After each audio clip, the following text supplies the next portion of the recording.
Then next. But ये कह रहा है कि आपने जो पासवर्ड का यूज किया है वो वीक है, लेकिन मैं इसी पासवर्ड का यूटिलाइज करना चाहता हूं, तो यूज एनीवे पर क्लिक कीजिएगा। देन आफ्टर आपसे ये पूछ रहा है कि आप इंस्टॉलेशन कैसे करना चाहते हैं। तो यहाँ पर हमारे पास मल्टीपल ऑप्शन है। चलिए हम लोग एक एक ऑप्शन के बारे में जानते हैं। अगर आप इंस्टॉलेशन के लिए यूज ऑल स्पेस ऑप्शन का अगर यूटिलाइज करते हैं, तो सपोज दैट अगर आपने 120 जीबी की हार्ड डिस्क यूटिलाइज कर रहे हैं और उसमें अगर पहले से कोई पार्टीशन बना होगा, तो वो क्या करेगा, सारे पार्टीशन को रिमूव करके वो अपना खुद का एक पार्टीशन लेआउट क्रिएट करके उसमें हमारे लिनक्स ऑपरेटिंग सिस्टम को इंस्टॉल कर देगा। अगर आप दूसरे ऑप्शन को सेलेक्ट करते हैं तो ये क्या करेगा, अगर आपके हार्ड डिस्क के अंदर कोई भी लिनक्स का पार्टीशन होगा तो वो क्या करेगा, सिर्फ हमारे लिनक्स के पार्टीशन को डिलीट करेगा और उसके बाद वो क्या करेगा कि हमारे डिफॉल्ट पार्टीशन लेआउट बनाकर उस पे हमारे लिनक्स ऑपरेटिंग सिस्टम को इंस्टॉल कर देगा। अगर आप तीसरे ऑप्शन को सेलेक्ट करते हैं, सपोज दैट आपने अपने 120 जीबी की हार्ड डिस्क में आपने एक विंडोज 7 ओएस को डाला है और विंडोज 7 के ओएस में आप 120 जीबी उसके सी ड्राइव के लिए दे दिया, तो ये ऑप्शन क्या करेगा कि सी ड्राइव के लिए जो आपने 120 जीबी की साइज दी है वो उस साइज में से कुछ स्पेस श्रिंक कर लेगा, मतलब निकाल लेगा, और उसके बाद वो क्या करेगा, अपना डिफॉल्ट पार्टीशन लेआउट क्रिएट करने के बाद वो लिनक्स को इंस्टॉल कर देगा। अगर आप इस ऑप्शन का यूटिलाइज कर रहे हैं, जैसे सपोज दैट आपके 120 जीबी हार्ड डिस्क में आपने कोई विंडोज 7 की मशीन डाली हुई है और विंडोज 7 की मशीन के लिए अगर आपने 40 जीबी दी है, तो उसके बाद के बचे हुए स्पेस का यूटिलाइज करेगा और अपना पार्टीशन लेआउट डिफॉल्ट क्रिएट करने के बाद उसमें लिनक्स ऑपरेटिंग सिस्टम को इंस्टॉल कर देगा। अगर आप पांचवें ऑप्शन का यूटिलाइज करते हैं तो इसके अकॉर्डिंग आप अपना खुद का पार्टीशन लेआउट क्रिएट कर सकते हैं। तो मेरे केस में मैं खुद का अपना पार्टीशन लेआउट क्रिएट करना चाहता हूं, तो मैं इस ऑप्शन का यूटिलाइज करके नेक्स्ट प्रेस करूंगा। नेक्स्ट प्रेस करने के बाद आपके सामने ये दिखा रहा है कि आपके पास एक हार्ड डिस्क है जो कि हमारी लगभग 120 जीबी है, जो ये साइज हमारी है एमबी में दिखा रही है और इसमें कोई भी पार्टीशन नहीं है। मैं अपना खुद का पार्टीशन लेआउट क्रिएट करना चाहता हूं, तो पार्टीशन लेआउट क्रिएट करने के लिए क्रिएट पर बटन पर क्लिक कीजिएगा। उसके बाद स्टैंडर्ड पार्टीशन को सेलेक्ट करके क्रिएट, यहाँ पर जो पहला मेरा पार्टीशन है वो रूट का पार्टीशन मैं बनाने जा रहा हूं, तो उसके लिए मैं यहाँ से माउंट पॉइंट स्लैश सपोर्ट करता हूं। तो उसके लिए मैं यहाँ से रूट को सेलेक्ट करता हूँ जो कि रिप्रेजेंट कराता है हमारे रूट के लिए, और यहाँ पर मैं जो फाइल सिस्टम यूटिलाइज करूँगा वो ext4 को, क्योंकि हमारा लिनक्स ऑपरेटिंग सिस्टम अपना खुद का फाइल सिस्टम यूटिलाइज करता है जिसे कहते हैं एक्सटेंडेड 4, बाय डिफॉल्ट सेलेक्टेड है। और मैं इसके लिए जो साइज देना चाहता हूँ ये एमबी में साइज को सपोर्ट करता है, तो मैं यहाँ अपने रूट के लिए 25 जीबी की साइज असाइन कराने जा रहा हूं। देन उसके बाद ओके, देन अगेन क्रिएट। उसके बाद हम लोग बूट पार्टीशन को बनाएंगे। बूट पार्टीशन को माउंट पॉइंट से आप स्लैश बूट सेलेक्ट कर लीजिएगा। इसका भी जो फाइल सिस्टम है वो ext4 और इसकी जो साइज है वो 200 MB and then okay.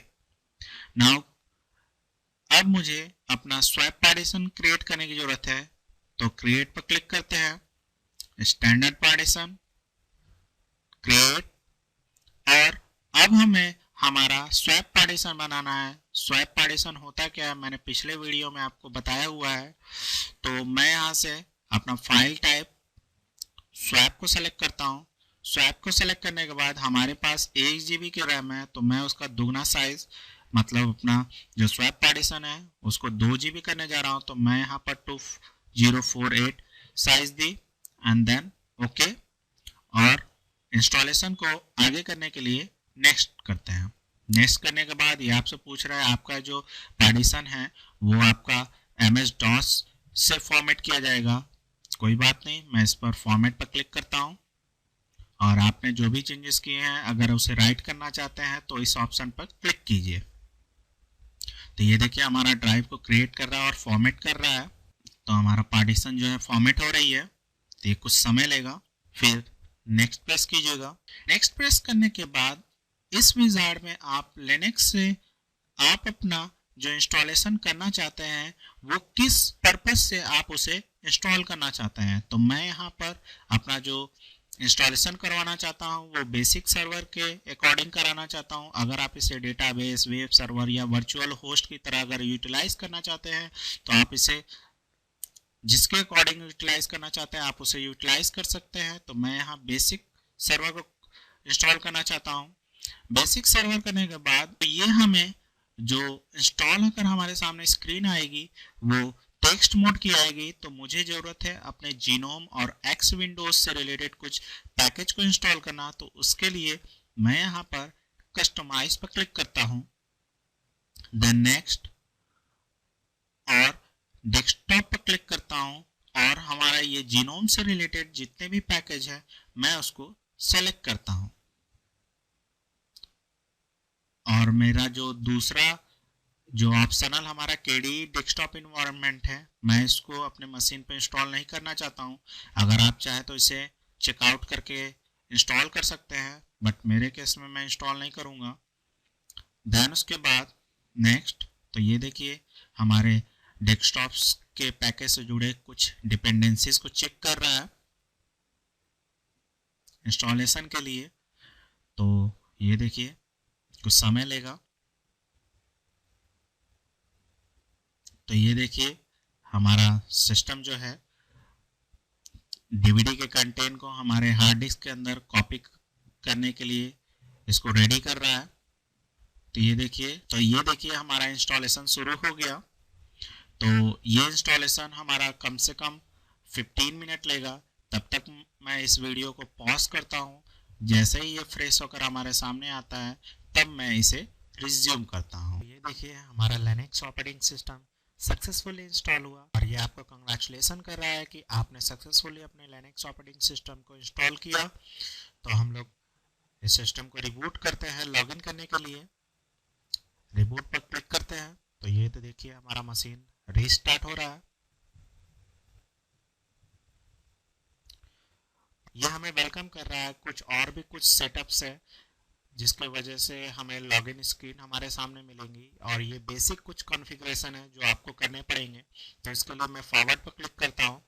Forward पर क्लिक करने के बाद ये हमारा यूज़र एंड का लाइसेंस एग्रीमेंट है और इस लाइसेंस एग्रीमेंट को मैं एक्सेप्ट करता हूँ। तो एक्सेप्ट करने के लिए यहाँ से yes I agree to this licence agreement, then forward पर क्लिक कीजिएगा। अगर आप इस लिनक्स ओएस को अगर रजिस्टर्ड करना चाहते हैं तो यस ऑप्शन का क्लिक कीजिए और ये क्या करेगा, आपको रजिस्टर्ड करने के लिए आपको की डालना पड़ेगा। की डालने के बाद आप जब ये रजिस्टर्ड वर्जन का यूज़ करेंगे तो ये लिनक्स से जुड़े सारे अपडेट्स को इंटरनेट से डाउनलोड करेगा। तो मेरे पास जो है ना इंटरनेट का कनेक्शन है ना मैं इसको रजिस्टर्ड करना चाहता हूँ। मैं यहाँ से नो पर क्लिक करके फॉरवर्ड करता हूँ। फॉरवर्ड पर क्लिक करने के बाद मैं यहाँ मेरे पास इंटरनेट की कनेक्शन नहीं है तो मैं यहाँ से no thanks I will connected later पर क्लिक करने के बाद यहाँ से फॉरवर्ड पर क्लिक कीजिएगा एंड देन यहाँ से आपसे एक यूज़र क्रिएट करने के लिए बोल रहा है और ये मस्ट है और ये हमारा नॉन एडमिनिस्ट्रेटिव यूज़र बनेगा। तो मैं यहाँ पर एडमिन नाम का एक यूज़र क्रिएट कर रहा हूँ और इसके लिए पासवर्ड और देन फॉरवर्ड। और इसके बाद यहाँ पर मैं जो पासवर्ड यूज़ कर रहा हूँ ये वीक है लेकिन मैं यही पासवर्ड यूज़ करना चाहता हूँ, देन यस। और यहाँ से अपना time date and time set कर सकते हैं। तो मेरे केस में मैं इसे नॉर्मल छोड़ता हूँ, then forward, okay and then finish. तो ये देखिए हमने सारे सेटिंग्स को और ये देखिए हमारे सामने हमारा लिनक्स ऑपरेटिंग सिस्टम का लॉगिन प्रॉम्प्ट। तो इस तरह हम लोगों ने अपने मशीन के ऊपर सक्सेसफुली लिनक्स ऑपरेटिंग सिस्टम को इंस्टॉल किया। So thanks for listening to me.